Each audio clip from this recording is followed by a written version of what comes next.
जाभास्क्रिप्टमा equals to not equals to equals to equals to हुन्छ भने equals to not equals to equals to equals to equals to हुन्छ के। जस्तै एउटा example हेरौँ, लेट डेटा इक्वल्स टु स्ट्रिङमा hello भनेर हामीले सेट गरिदियौँ होइन।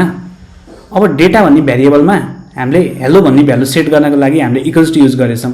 अब इक्वल्स टु कस्तो बेला युज गर्ने, लुज इक्वालिटी हो।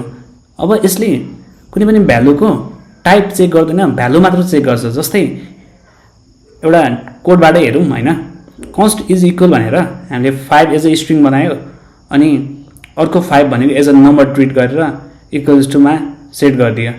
अब यसलाई लग गरेर हेर्दाखेरि इज इक्वल्स टु गर्दाखेरि डेफिनेटली के आउँछ भन्दाखेरि ट्रु आउँछ, किन भन्दाखेरि हामीले लुज इक्वालिटी युज गरेछ।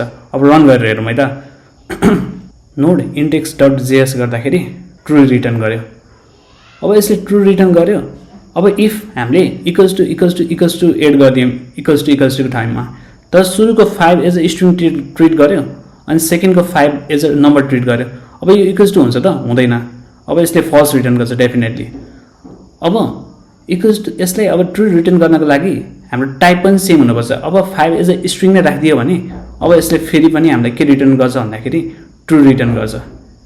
यसरी हामीले equals to not equals to and equals to not equals to भनेर कम्पेयर गर्न सकिन्छ।